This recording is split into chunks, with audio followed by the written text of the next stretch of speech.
Ladies and gentlemen, good day, and welcome to the Q3FY23 earnings conference call of Rallis India Limited. As a reminder, all participant lines will be in listen-only mode. There will be an opportunity for you to ask questions after the presentation concludes. Should you need assistance during the conference call, please signal an operator by pressing star and 0 on your touchtone phone. Please note that this conference is being recorded. I now hand the conference over to Mr. Gavin Risa from CDR India. Thank you, and over. Thank you. Good day, everyone, and thank you for joining us on Rallis India Limited's Q3FY23 earnings call. We have with us today Mr. Sanjeev Lal, the Managing Director, and Ms. Subhra Gourisaria, Chief Financial Officer. Before we begin, I would like to mention that some of the statements made in today's discussions may be forward-looking in nature and may involve risks and uncertainties. A detailed statement in this regard is available in the results presentation. I now invite Mr. Lal to begin proceedings of the call. Over to you, sir. Thanks, Gavin. Good afternoon, everyone, and thank you for joining us today on our Q3 earnings call. As mentioned, Subhra, our CFO, is joining me for this session. I'll begin the discussion by providing a brief overview of the industry before delving into Rallis' specific performance. At the industry level, overall demand, especially in the domestic market, was somewhat sluggish during the quarter, largely owing to delay in sowing on account of the extended monsoons and high channel inventory due to slower offtake during the Kharif season. Having said that, Rabi acreage for all major crops has been satisfactory across states, and water reservoir levels continue to remain healthy. Demand in the international market, on the other hand, is also witnessing headwinds due to stocking levels in specific actives and countries, despite remunerative commodity prices. Moving on to Rallis specific developments, starting with our headline numbers, we have had a flat revenue compared to last year's third quarter. Domestic crop care business, however, grew by 6.7%, largely price-driven. Crop nutrition business grew by 22%. Exports revenues declined by 6.5%, chiefly due to inventory build-up at our customer end. As mentioned earlier, a challenging external environment, particularly erratic rainfall in the domestic market and headwinds in international business, restricted volume growth during the quarter.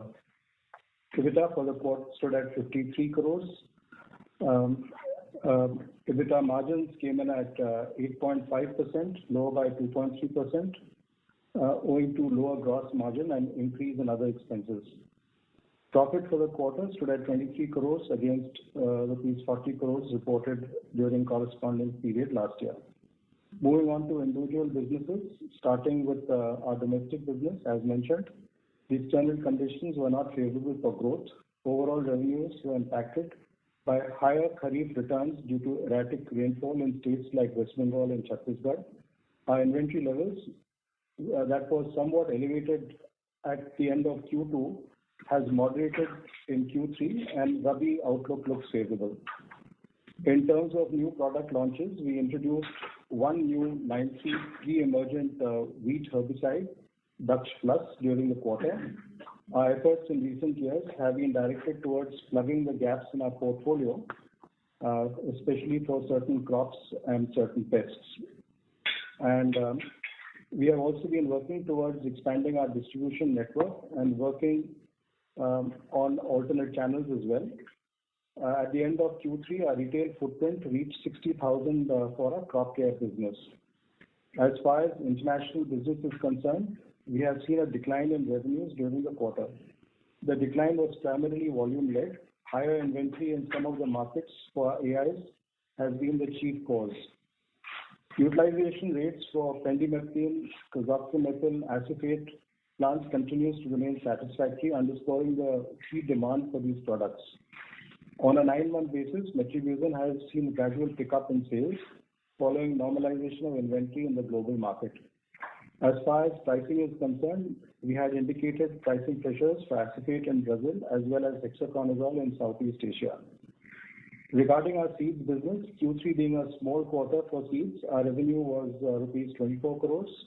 focus is now on field level demonstrations, marketing activities and preparation for the Kharif season. Our BRL trials on maize in Karnataka have commenced, and we will be taking up cotton BRL trials in the coming Kharif season. In preparation for the upcoming Kharif, processing and packing operations, quality inspection of our inventory is underway. Overall margins for crop care as a whole was impacted due to headwinds in the margins from international business. We are hopeful of sustaining the margin expansion by increasing our focus on margin accretive formulation business and judicious customer mix. In terms of the contract manufacturing segment, we expect PKK shipments to commence in a small way from Q4 after a gap of 2 years.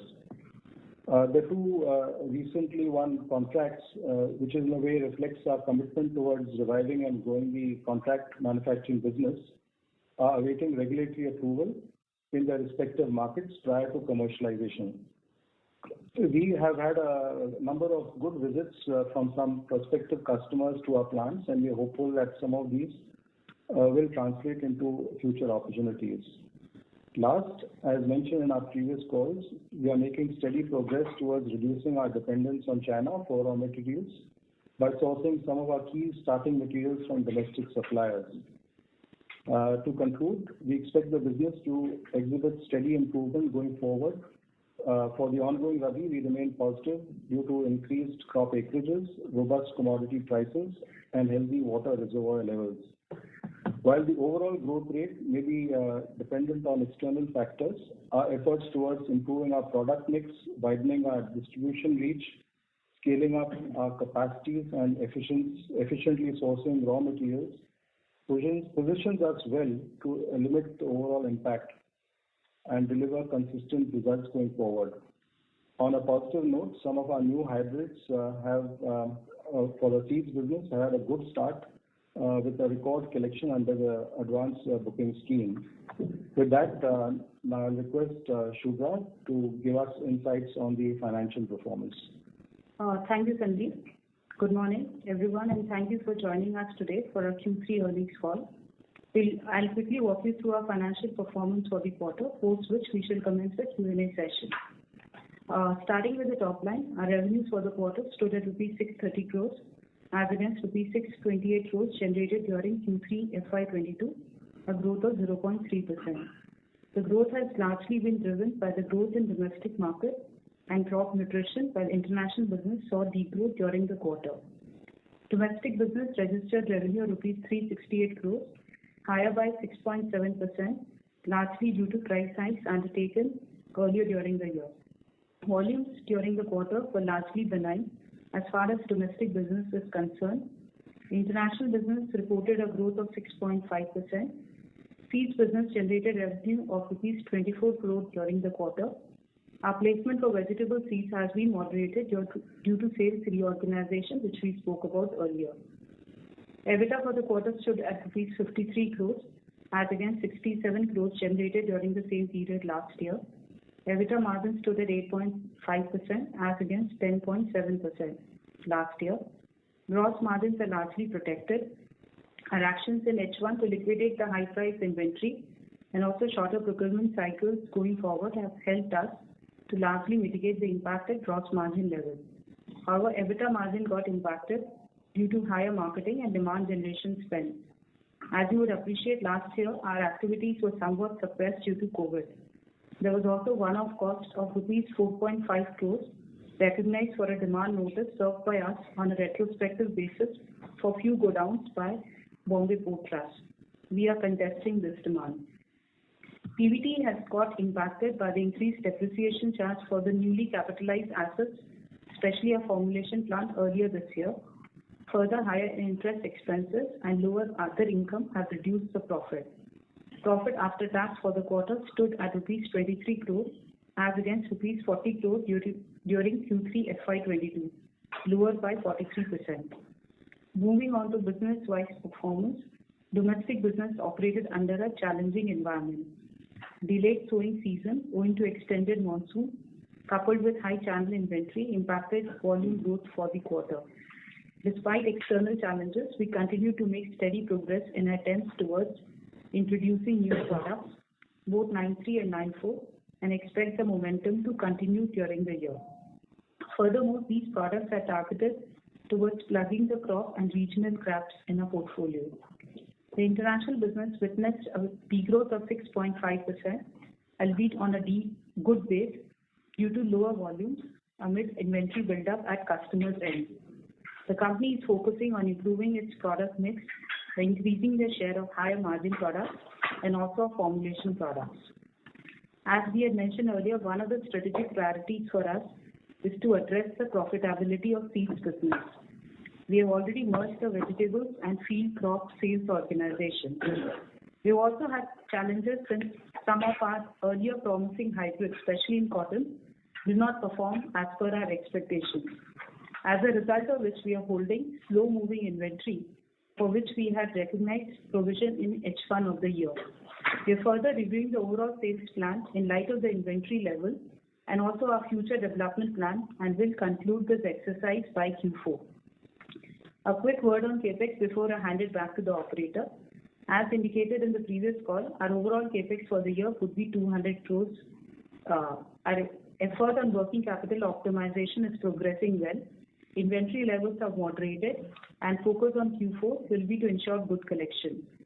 To conclude, I would like to iterate that the company is taking necessary steps to enhance growth in both domestic and international markets. The focus remains on introducing new products, expanding distribution, and establishing alternate sources for raw materials to decrease our dependency on China. The company is optimistic that these efforts will lead to steady growth in the future. That concludes the opening remarks. We can now commence the Q&A session. Thank you very much. We will now begin the question and answer session. Anyone who wishes to ask a question may please press *1 on their touchtone telephone. If you wish to remove yourself from the question queue, you may press *2. Participants are requested to sit while asking a question. Also, in order to ensure that the management is able to answer queries from all participants, kindly restrict your questions to 2 at a time. We will wait for a moment while the question queue assembles.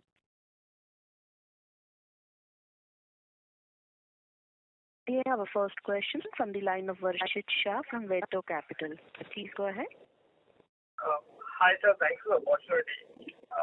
My first question is that on the raw material side, are you seeing moderation in AI prices as China is ramping up now production due to unlocking of the economy? And what would that have an impact on our procurement and margins going ahead directionally? Varshit, that is indeed correct. We are seeing a decline in prices of AIs as well as intermediates.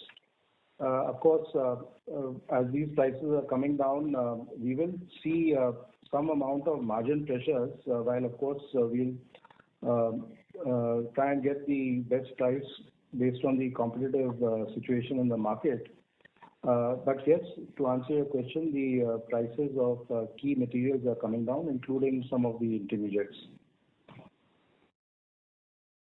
Sure, sir. And sir, because of this destocking, happening on account of lower prices, the whole channel is destocking in anticipation of the lower price for the next batch of products. So are you seeing that the industry is going more credit both in the B2B and the B2C segment to kind of maintain sales? Is that something which is observing at the industry level? So Varshit, I will desist from talking about what others are doing, but our own understanding is that the inventory levels are tracking much higher in the market, and there will be pressure on collections. That is why Shubhra has called out there is a specific focus that we will be doing on collections. Because there is high inventory, liquidation has been on the lower side. There will be pressure on both pricing as well as collections, as various companies will be looking at liquidating their market inventory. What we had also mentioned is that at the end of Q2, we had indicated that our own inventory was on the higher side because of the way the monsoon was playing out at that point in time.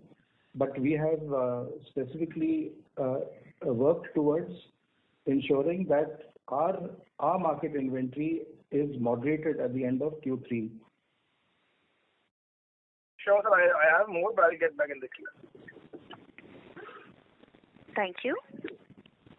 We have our next question from the line of Viraj from SIMPL. Please go ahead. Yeah, hi. Thanks for the opportunity. Just had three broader questions. First is on the domestic business. If you can just kind of dwell a little bit into the inventory, both for us and the industry. So which segments or molecules you've seen this, inventory being higher relatively?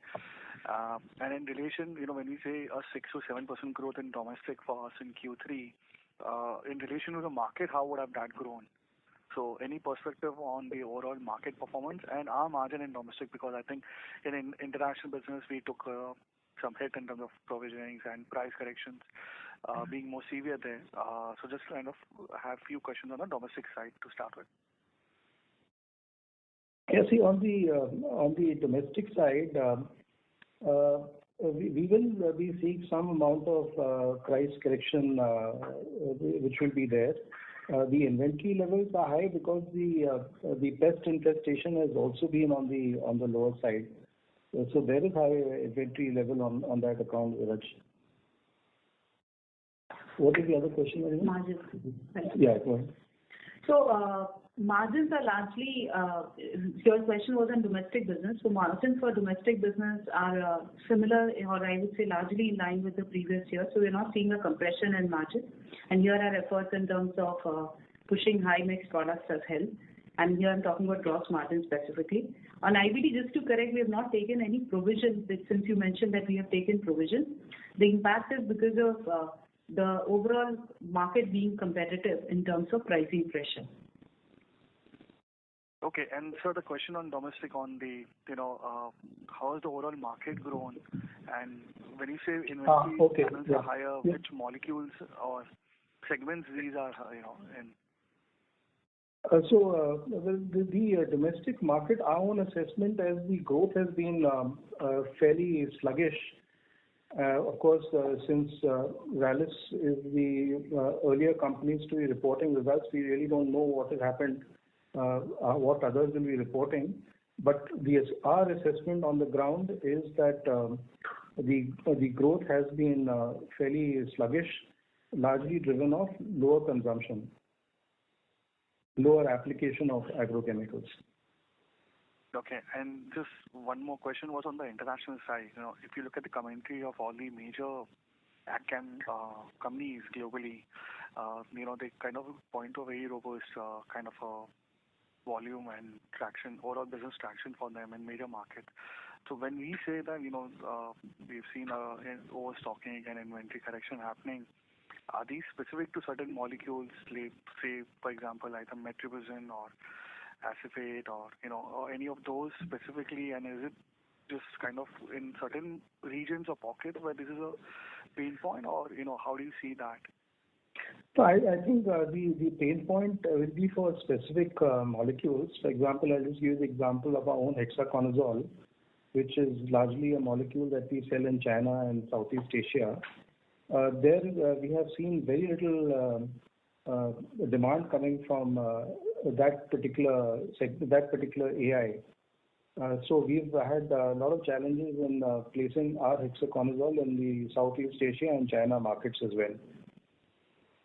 So we are seeing some correction which is happening as the consumption is happening and the inventory levels are coming down. So that's why we are expecting maybe from Q1 we will get back onto a good track as far as molecules like hexaconazole is concerned. As far as acephate is concerned, there is a good demand. Of course, there is a lot of pricing pressure which is coming from the customer end. But otherwise, the demand has been good. Our plant has been running practically at its full capacity. And even pendimethalin has been tracking okay in terms of demand, overall demand. But there is some slowdown which we are seeing. And metri on a 9-month basis also we've seen the demand coming back. And just one more data input, Viraj. So for 9-month period, we have still clocked 31% growth in international business. As this quarter was a degrowth, but overall still we are looking at 31% growth on the 9-month basis. So in metribuzin, has the price... Mr. Viraj, I request you to come back in the queue. Sure. In the metribuzin, has the price, how has the price trend been like? Is it kind of settled down now, or any perspective you can share in the demand supply economics in metribuzin? Yeah, the metri prices are certainly coming down, and the key starting material prices have also come down. So both of the prices of the finished AI and the key starting materials are tracking in the declining trend. The spreads will remain more or less in a similar range, Raj. Thank you. We have our next question from the line of Abhijit Akela from Kotak Securities. Please go. Yeah, good afternoon, and thanks so much for taking my questions. Just a couple from my end. One is with regard to the inventory position. Compared to normal levels, would you say the inventories are still high in the domestic as well as export markets? That was one. Also, while in India we understand that the high channel inventories are attributable to the erratic rainfall and low pest infestation and those sorts of things. What exactly is the reason for the inventory buildup overseas? What has led to the slowdown in demand over there? If you could please characterize that. Thank you. So the inventory level for our molecules in the international market, Abhijit, there has been some pushback that we've been getting, as I mentioned, on hexaconazole from the Southeast Asia market. And as far as the domestic situation is concerned, I think I've already answered that, where we believe that the inventory level is on the higher side, largely driven off lower consumption of these agrochemical formulations in the domestic market because of lower pest infestation. Okay, thanks. Do you see this inventory, weak demand in the international market as more of a temporary phenomenon because of falling prices of agrochemicals, or is it something else related to do with, say, the weather conditions? No, Abhijit, I think overall there is no slowdown in agriculture. Perhaps what has happened is some of the customers have built up inventory, and also because they also had their financial year closing, there could be some destocking that they are also wanting to do before they again start the procurement cycle. This could be one of the reasons. But otherwise, I don't think there was, of course, some drought conditions in certain markets, but that is not impacting to that extent on the overall demand. Got it. Thank you. And just one last quick thing for Shubhra, if I may. The gross margins have improved significantly on a quarter-on-quarter basis, sequentially. Almost 500 basis points, it seems. So what would have driven that, and do we see this as the new normal going forward for succeeding quarters? Obviously, there are two factors. See, one, gross margin, as I said, because we were liquidating some of the high price inventory in Q2. That has also impacted the Q2 when you see in comparison to Q3. And also we recognize provisions for our slow moving stocks and inventory. Q3, we have been able to largely protect, that's why I said that largely protect our gross margins through pricing actions. However, it's difficult to say whether the margin levels will sustain, because we will also need to be watchful of how the market dynamics work out, both in terms of input raw materials and future pricing by competitors. Got it. Thank you so much and all the best. Thank you. A reminder to participants to press star and ask a question. We have our next question from the line of Yogesh Tiwari from Arihant Capital Markets. Please go ahead. Thank you, sir. Sir, my first question is, are we seeing any increased business environment in Northern Europe, basically the Benelux region? And if you can share some color around that in terms of volumes and pricing in that region. Mr. Tiwari, actually, what is working well for us is that two of our products have got what is called technical equivalence. Metribuzin and pendimethalin have got technical equivalence in EU. And on that basis, we are going to be adding more customers. We have already secured some small shipments from customers both in the UK as well as in the EU region. So for us, there is a good development as two of our products have got technical equivalence. And we expect this to continue in Q4 and coming quarters as well for Northern Europe? Yes. For us, it's going to be a positive development because we have been waiting for some time for this technical equivalence. So this gives us the opportunity for new customers for these two important products in our portfolio. And sir, anything related to the current gas environment because of the conflict, the prices have increased and therefore the local players are importing more from India and other countries. So anything connected to this as well? Any demand you are seeing from this driver in Northern Europe? Yeah, we had seen some demand, basically demand for certain of our chemicals which was coming because supplies from Europe into other markets had reduced because of the gas related issue. So we had seen some demand for some of our chemicals happening on account of that. But that was more for supply to the domestic market, not for the international market. And there is a registration process that is required before we can supply into new markets. Thank you. We have our next question from the line of Alok Ranjan from IIFL AMC. Please. Sir, just wanted to get clarity on the impact of the lower AI prices in exports market. You mentioned that the demand for the product was lower, so it was more due to the volume that the international business had not done well. So my question is do you see the realization impact to come in coming quarters?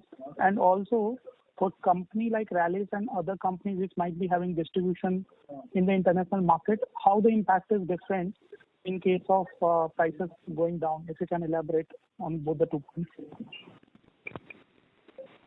See the realization. The question was on realization for the international market. Certainly there is some pressure coming because of the declining prices of starting materials and AIs. There is going to be a pressure on the selling price. But one of the things that we had done in the last couple of months is also to be a little more moderate in our planning and sourcing of the starting materials. So that to some extent is going to help us in terms of our margins. So we still have some carry forward pricing which is there in Q3, but what we wanted to highlight was the prices have started to taper in terms of key starting raw materials, which will soon start reflecting in terms of NRVs. What we'll try to sustain is the spread between, because the input raw material is also going down, but it will take some time depending on the inventory levels. Got it. And second clarification was that I assume that we are selling to dealers and distributors there, and we do not have the distribution presence of our own. So for companies like Rallis and other companies which might be having distribution structure, is there the difference is only in the visibility that you can get in terms of the product availability, or someone who might be having their captive distribution structure, they will be having better understanding of the demand or something, or there are more differences that happen? You see, we are largely our customers are largely not distributors directly, but they are basically companies who do the formulation and they will then distribute the formulation in their respective market. Apart from Africa, where we go through distributors, but otherwise for Brazil, for North America, for the business that we do in Europe, it is largely to the main customers. Southeast Asia is also through distributors. So we do get fairly good insight as to what are the inventory levels and all. And if you had joined us in the Q2 call, we had indicated that there is going to be some pressure on offtake during H2. for our exports business. We had, in fact, talked about this. Got it, sir. So just last question on the new product launches in the YTD FY23. So there are 3 products that you have highlighted, 93 products, especially the pendimethalin and the metribuzin. Individually, they are bigger products. So combination products that we are coming up with, apart from that, there are 2 more. So could you highlight like what is the expectation we are having from these products going ahead? Yeah, so the 3 products that we have launched, one, of course, as you pointed out, is Pendi plus Metri. This is Dutch Plus. This is a wheat pre-emergent herbicide. So we had introduced this product for the current season. So this is expected to be an important product in our portfolio going forward. The other 2 products are technicals are from our partner company, Japanese company. So these are very, very innovative products. One is a product for whitefly, the other is a fungicide, which we have also launched. So these volumes will build up.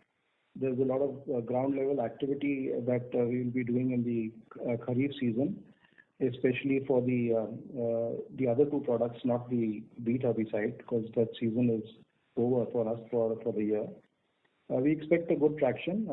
We are working on securing the AIs from our Japanese partner for that. Got it, sir. Thank you. That's all from my side. Thank you. Thank you. We have our next question from the line of Ankur Periwal from Axis Capital. Please go. Yeah, hi sir. Thanks for the opportunity. First question on the volumetric growth both in the domestic and exports market. Given your commentary suggested there is still elevated inventory in both the markets. What could be your thoughts from a, let's say, when should we see a positive growth there more directionally? So Ankur, as far as the domestic market is concerned, Rabi is going to be a great season because for all the right reasons, the acreages are up by almost 4.5% for multiple crops. There is no issue in terms of water availability. Then, of course, we've got a Kharif season which is coming up. So we remain extremely positive on the overall demand for agrochemicals. Of course, it is subject to the weather conditions and pest infestations, which will impact the consumption. That, of course, we will see how that plays out. As far as exports business is concerned, while we did see some slowdown in terms of offtake during Q3, we expect that the offtake to be back to the normal level towards Q1 of next financial year. Although the prices may be on the lower side, but we do expect the volume growth to be at a level of about 3%. I'm talking about overall agrochemicals volume growth in the global market around 3%. The prices, of course, would have settled at a lower level compared to the pricing that was there during the current, the calendar year FY22, because the prices were highly elevated. Sure, sir. And during this transition, wherein higher prices get normalized to a lower one, will there be a hit or impact on our earnings, or will we be able to manage our supply chain efficiently and probably from even on a quarter-on-quarter basis, the margin hit should not be there? Yeah, that's what I mentioned. So we've also been sort of, being a little more judicious in our sourcing of raw materials because it's a declining market. We would not like to be seen holding high-priced inventory. So we've also been taking slightly more judicious calls on our procurement. That being said, in the month of December, you would be aware that the way China had announced unlocking of the economy, there was a certain anticipation that it could lead to significant issues in terms of logistics and supply chain. So in the month of December, we have indeed taken a slightly more aggressive position on the key starting materials that we need. So to that extent, the prices have been more or less stable. So it's not that we've been buying very expensive inventory. Prices have remained more or less at the same level during December and even what we are seeing now. So it's not that we've landed up buying very expensive inventory. So we don't expect that to have a negative impact on our margins. Thank you. We have our next question from the line of Akul Broachwala from IIFL Securities. Please go ahead. Thanks so much for the opportunity. Two questions from my side. Basically, this capex guidance that you've given of 200 crores. So, like earlier, you mentioned that capex would be somewhere around 250 crores. So, like, are we kind of witnessing some slippages in terms of capex, and where are we, in terms of commissioning of MPP plant? So one was on that, and secondly, you mentioned that there are two new products for which you are awaiting regulatory approvals. So how sizable are these products, and whether we have whether these products are going to get manufactured from our existing lines, or are we anticipating any further capex for these specific molecules? So the overall capex, yes, that is right, that we had indicated that we'll have a capex of between 200 and 250 crores. We are currently outlooking that we will be able to get to about 200 crores. This is largely towards the multi-purpose plant that we are building out. The project is running a little behind schedule because of certain materials that we've been struggling to get on time. But currently, we are outlooking the commissioning of the plant within this financial year itself. As far as the products that I had alluded to, which are awaiting regulatory approval, both of them are small opportunities initially, so we will see only small revenue coming from there. One of these products is to be produced in a multi-purpose plant, perhaps towards the end of FY24. Again, that depends on by when the regulatory approval will come. And one is a product that we will be formulating for one of our customers. All going well, regulatory approval being available, we should do that in the next financial year. So these are things that are small building blocks for our contract manufacturing business, which will grow over a period of time in terms of the size. Right. And specifically for MPP, I mean, are we targeting any specific customers, wherein we tie up few supply contracts with them, or here also, like, we are expecting some bit of regulatory cycle, approval cycle to play in, and because of that, probably the revenue contribution might, delay even further. So are we looking at those kind of delays as well? No, certainly we are going to have to go through a regulatory process, and while we are also looking at doing some intermediates, but largely we've been working on AIs only for some of these customers, which will require regulatory approval. So it will be maybe 2 years to 3 years before we will be able to have any significant revenues coming from the contract manufacturing opportunities that we are building out. Understood.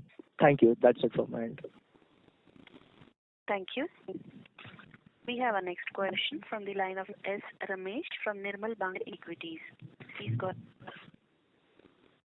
Thank you and good morning. Can you give us the value of exports you've done year to date this year compared to the year to date last year, and for the third quarter in terms of rupees crores? I'm sorry, you're not audible. Can you? No, we've understood the question. Shubha is wanting the 9 months revenue on exports for FY23 over FY24. You can just call that out for Ramesh. So Ramesh, international business, I said that has done 31% growth. So the base year was 574 crores, and this year we have clocked 651 crores till now. We called this out in our investor deck as well. Okay, and in terms of your MPP business, can you indicate at full potential what the kind of revenue you can generate or an asset turn if you invest in 2-3 crores? Will it be fair to assume about, say, 400 to 500 crores revenue over the next 3 years in full operation? Ramesh, perhaps we'll keep this answer for another meeting. Currently, we are outlooking one of our own AIs to go into the MPP to start with, and we're also looking at another 2 contract manufacturing opportunities to be in this plant. So maybe 6 months from now, we will get a better fix on answering your question. Okay. And just one last thought. We are looking at, the next few quarters being a little bit, of a down turn in terms of pricing. If you look at FY25, once prices are stabilized, assuming you get 3 to 5% volume growth, would it be fair to assume another 5% of price growth and say 10-12% overall revenue growth once markets are stabilized for Rallis on a full year basis? So Ramesh, the question that you're asking is that what is the kind of volume growth and price growth that we can expect? We are really looking at driving our overall growth. So whether it is from our domestic market, international market, whether it is from our portfolio of crop nutrition, so all these levers we will be using for driving growth. So we would not like to specifically call out what is that percentage growth that we are driving for. Thank you. We have our next question from the line of Darshita from Ox Broking. Please go ahead. Hi, thank you for the opportunity. Hope I'm audible. Yes.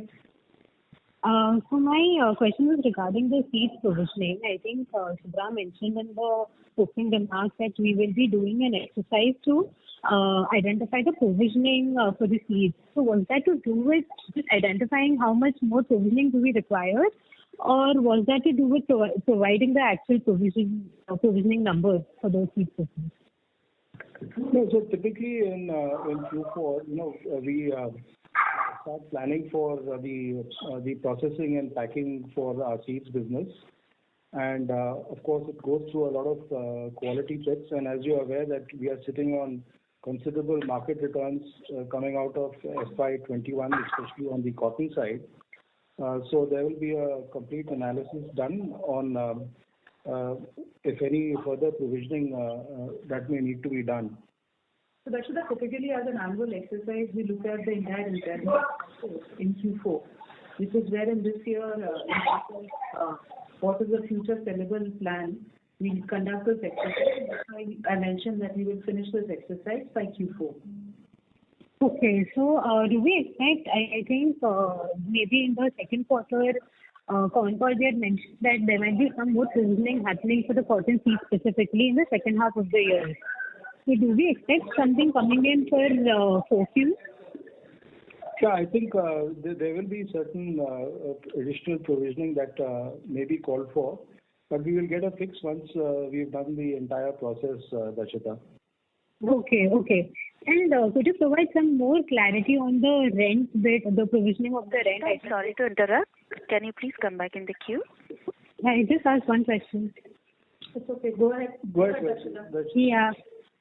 So I wanted to get an understanding on the rent provisioning bit. I think we've made a provision of about 40 million during the current quarter. What will that be like for Q4? Or will we be providing for the entire 44 crore, the provision for the entire 44 crore in the rest of the FY23? So, Darshita, we have got a demand notice, as we had mentioned in the notes, of 43 crores. This is for the period 2012 to 22, which we have got it on a retrospective basis. So what we have provided is the management's estimate of the realistic amount that would be required to settle the obligation till December 22. So in future periods, on a similar run rate, we'll be providing. We do not expect to provide the full amount at this juncture. Thank you.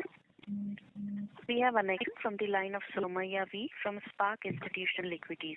Please go ahead. Thanks for the opportunity, sir. The first question, you did mention that on a YOY basis, in the domestic revenue growth benefited from price hikes. On a QOQ basis, was there any price hike? That's one. And second, given the RM price trajectory, the cooling off in RM, so the price hike part, is it largely done? Have we come to a point where the RM softening has happened and then any more further price hikes are not required? That's my first question. So on the domestic business side, we did mention that it's been largely price growth. So these are the price corrections that we have taken during the quarter. And of course, the pricing has to be in consonance with what is the competitive situation at that point in time. So for Q3, we have taken price increases. So there will be largely residual carry forward pricing. The in-quarter pricing will be very low, which is when it starts anniversarizing. And that's what we said, that price growth will come under pressure when the carry forward pricing of first half will start anniversarizing. Understood. So my other question was, because the RM prices have already started to cool off maybe last couple of quarters, so are we at a point where further price hikes are not required? So the full impact of higher RM is something that is now gone by? See, we go by replacement pricing. We don't go by purchase price, and we'll have to keep the pricing relative to the market. And it's not that across the portfolio we'll have price drop or price increase. So depending on which pockets of the product, where is our pricing strength, what is the competitive scenario, that's how we take the pricing. But largely the price hikes have now come down, and in very few pockets we will see price hikes now coming through. So the other question is, the sales return, you said the domestic front that had an impact. Any color on what is the extent, and if not for this, on a normalized sales return basis, what would have been the volume impact in the current quarter on the domestic front? It would be difficult to call out this number very specifically because we make provisions for sales return considering historical run rate and management judgment. So I would say that yes, the sales returns are higher, and this especially as we called out is in the eastern market where you know that there were a lot of vagaries of monsoon. Thank you. We have our next question from the line of Rohit Nagraj from Centrum Broking. Please go. Yeah, thanks for the opportunity. The first question is, during the first 9 months, can you provide what was... Hello? One second. Hello? Is it better? Good. Carry on. Yeah. Thanks, sir. Sir, first question is, during the first 9 months, can you split up what was the volume growth in domestic and international market? Overall volume growth? Right. The international market, our growth was 31%. I would say it's fairly balanced between volume and price. So you can say that it's a good growth. In domestic market, our growth was 15%, 14.6. Again, here prices constitute a major part of it, but we have got volume growth as well, in low single digits. Right, got it. And second question is, we mentioned about the seeds business reorganization. So on the vegetable seeds front, cotton seeds front. So when do we expect that this exercise will get over and we'll see the normalized performance from the seeds business?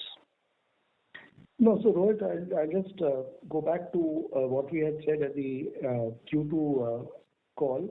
What we had mentioned is that we are going to be subsuming our vegetable seeds business into the field crop business. Right? So there is no separate line of business for vegetable seeds. It is now all part of the seeds organization, the sales organization. So that exercise has been completed. And what we had also done is just to avoid any serious issue on market returns on the vegetable seed side, we had also moderated the placement of vegetable seeds. So therefore, when you see our revenue on the seed side, it is reflective of the lower placement of vegetable seeds. That being said, the work is complete. The sales team harmonization has been completed. So that is a question related with the seed sales organization. Right. And just small clarification on these slow-moving inventories. You just explained, Shubhra explained about the decision will be taken in Q4. Once these slow-moving inventories decision in terms of provisioning is taken, after that from Q1 FY24 we'll have a normalized seed business, wherein based on the demand-supply situation, the returns will come and we will not have to take extra provisioning for any excess inventories. That is the intention, Rohit. We want to just make sure that the business is back to its normal flow. And we had also mentioned in our earlier call that we are going to be looking at our seeds business very closely. So some of the aggressive growth plans that we had set out in the previous year, we had moderated it. And you are aware that the seeds cycle tends to be almost 2 to 3 years, starting with parent seed production, hybrid seed production. So we had reduced the acreage that we had taken up for the potential growth in our seeds business. So we had moderated all of that. So with whatever corrections that we need to do during Q4, we would be on a normal sales cycle business from the upcoming Kharif. That is Q1 of next year. That's why we'll do, Rohit, a complete exhaustive exercise of looking at complete inventory levels and even doing a proper impairment testing. So that from Q1, as you rightly said, we are going by the flow of market demand and supply. Right. Got it. Thanks a lot for answering all the questions and best of luck, sir. Thank you. Thank you. We have our next question from the line of Rohit Sinha from Sunidhi Securities. Please go ahead. Yeah, hello. Yeah, thank you for taking my question, sir. Firstly, I would like to have some clarity on the earlier participant question about that two contract manufacturing products. So approvals are pending on our side or from the customer end, and have we worked on the pilot project as of yet? Yes. The pilot work, all approvals are in place. As far as we are concerned, the process is now at the customer end for the regulatory approval. Okay. Thank you for the clarification. So one question is from my side is on the bioproduct side. So on the bioproduct space, how we are placed and how has been the market outlook as of now, especially when government is pushing for more towards this biofertilizer side. Rohit, this is actually an important part of our own growth strategy, growth plans for our overall domestic business. And as have been called out, we have seen a good growth even in Q3. While the crop protection may have been a bit subdued, the crop nutrition category, which includes things like biologicals, micronutrients, and the soil conditioners, we are collectively calling it as a crop nutrition category. So we are seeing a good traction for this category. We've also been adding newer products which have been well received, including some of the biopesticides. So we are continuing to add more products into this category as well. Okay. Any contribution percentage we are targeting in next 2-3 years, a 10-15% kind of number? One of the things, Rohit, that we have articulated, and that is also for our domestic crop protection business, we believe that our network and our sales organization will help us deliver better than the average for the industry. So whether it is crop protection or whether it is crop nutrition. So if the crop nutrition category is growing at an average of 15%, our objective is to grow at a rate which is higher than the average of the industry. So in a way, you can take that as a guidance for our own growth plans for both domestic crop protection as well as domestic crop nutrition. Okay. Thank you. Secondly, we have been anticipating to expand our export business from 35% currently to maybe 40% in next few years. So, given the current situation in the Europe side, any revision there could be possible, or we are still looking at the same number? So I think it may be too early for us to be revising our stance on this, Rohit, because this is all linked with what we are referring to internally as a long-term strategic plan, which includes the capital investment program for building capacities. So largely for our existing product category, we have done the debottlenecking to increase capacities, and we will invest further for the products that we believe we still have some headroom for growth. And as far as the expansion of our exports portfolio is concerned, there we've got what we call the catalog products, which is the Pendi, Metri, Hexa, and that category, for which we are adding new patent molecules into our portfolio. We had called out that difenoconazole is the next product that we will be adding to our catalog of export products. Likewise, on the contract manufacturing, while we have signed up, I would say now 3 contracts for the contract manufacturing business. We have a number of projects which are currently at various stages of lab as well as kilo and the pilot stage as well. So these will also in due course of time convert into firm contracts, price contracts. So this is playing out, I would say, reasonably well, and we will build additional capacities in due course of time. Our first milestone is to get the multi-purpose plant commissioned and its capacity utilization fully in place. Thank you. We have a next question of Rohan Gupta from Nuvama. Please go ahead. Yeah, hi sir, good afternoon and thanks for the opportunity. Sir, first question is on our domestic business growth, which is roughly 7% for the quarter. Would it be possible for you to give some breakup on the volume and price-led growth, sir? I think Shubhra had called it out, Rohan. You can just again repeat it, yeah. So Rohan, volume is flat, as I told also that the last part of the growth is price-driven. Okay. And similarly, in international business, this is 7% downfall. It is also led by the price drop? No. This is more volume-driven. The degrowth is more volume-driven. There's still some residual pricing, but it's largely volume-driven degrowth. And any particular reason for the international markets being weak in the current quarter, while on YTD level we have still done pretty decent? So, is there any one-off which has impacted the international volume? Rohan, perhaps you joined the call a little late, but I think we had answered this question.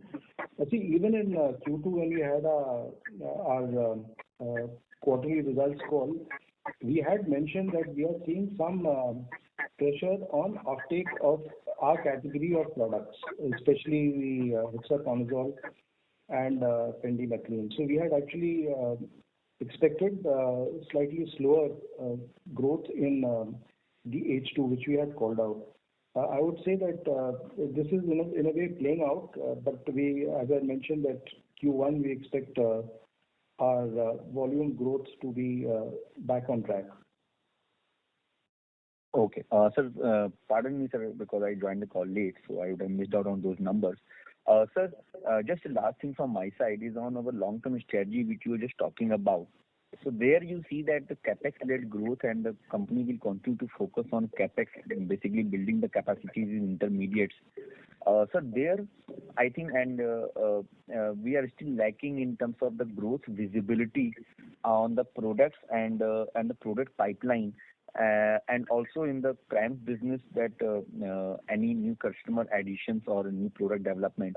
So sir, though we are talking about that we in a long-term strategy we will invest in that business, is there any product development in the customer confidence you are gaining, and how much investment do you see that the over next 2 to 3 years we can make in this CRAMS or building up the intermediate business for exports?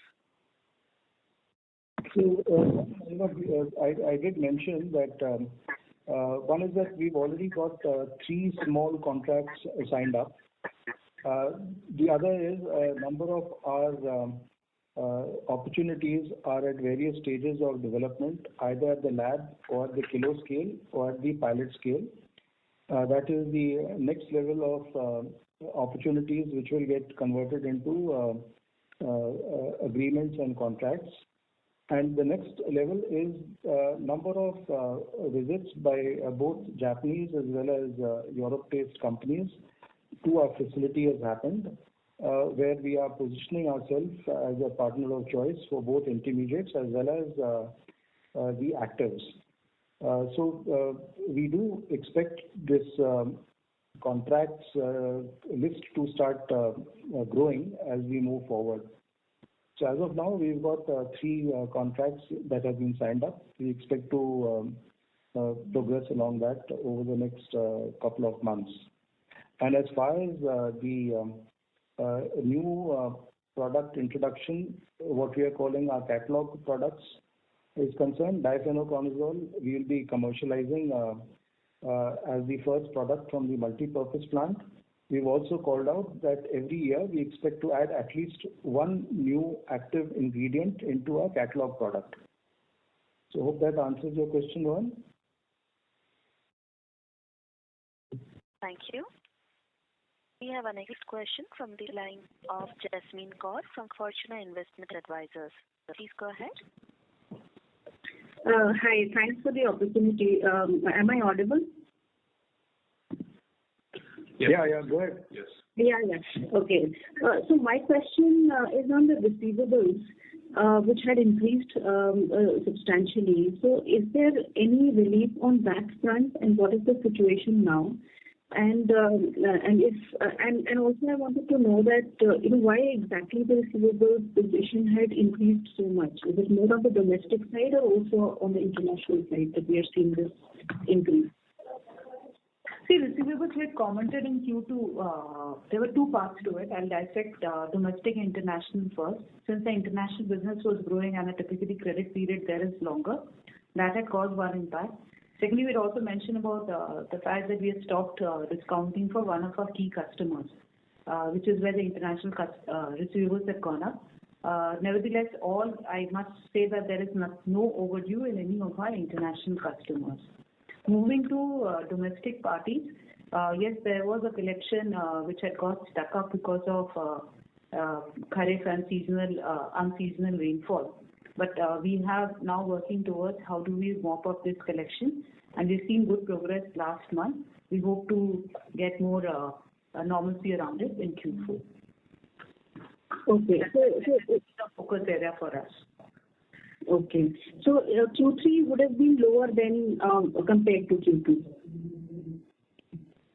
Not in receivables perspective, because our international customers, there were some payments which had not come in by December. But yes, Q4, January onwards, we have started seeing the trend reversing. Okay. The second question was, can I ask one more question? Yeah, go ahead. We'll take that as the last question. Okay. So it's a small question, but on the contract manufacturing, I understand the other 2 contracts that you have, and they will achieve a meaningful scale in 2 to 3 years because registrations are pending. But on the PKK revival, because that's a revival, so is there any meaningful impact we will see on the numbers on account of PKK in the coming quarters? So PKK, I had mentioned that some business we are expecting to do during Q4 itself. This is extremely encouraging because you will be aware that for the last 2 years the plant has remained idle. So the plant has been restarted, and we are going to be exporting some of the PKK. That is the order that we have received. So this is a positive sign. In fact, since it goes largely into the airline industry, we are seeing a revival of the airline industry itself. So I believe that maybe in the next 6 to 9 months, the plant should also be back to a good capacity utilization. but we are still awaiting the next year's plan from our customer. Thank you. I would now like to hand the conference over to management team for closing comments. Over to you, sir. Thank you, and thanks everyone for the questions, and I hope that we've been able to provide necessary clarity on the results. Q4 is a smaller quarter, and our larger focus will be on planning for the next upcoming Kharif season. We expect international business to start picking momentum from Q1, as I had mentioned. We will continue to pursue all efforts to drive maximum utilization of our plants and get volume-led growth, with price growth coming under pressure. And as far as the seeds business is concerned, we are focused on developing a clear roadmap for the seeds business, and will also conclude the review of inventory and any impairment that may need to be taken, so that the business is back to normal, back to usual from the upcoming Kharif. Our long-term strategy for driving competitive growth remains on track, and we'll keep reviewing all opportunities as relevant. With that, I'll hand it back to the moderator till we meet 3 months from now. Thank you very much. Thank you, sir. On behalf of Rallis India Limited, that concludes this conference. Thank you for joining us, and you may now disconnect your lines. Thank you. The conference is no longer being recorded.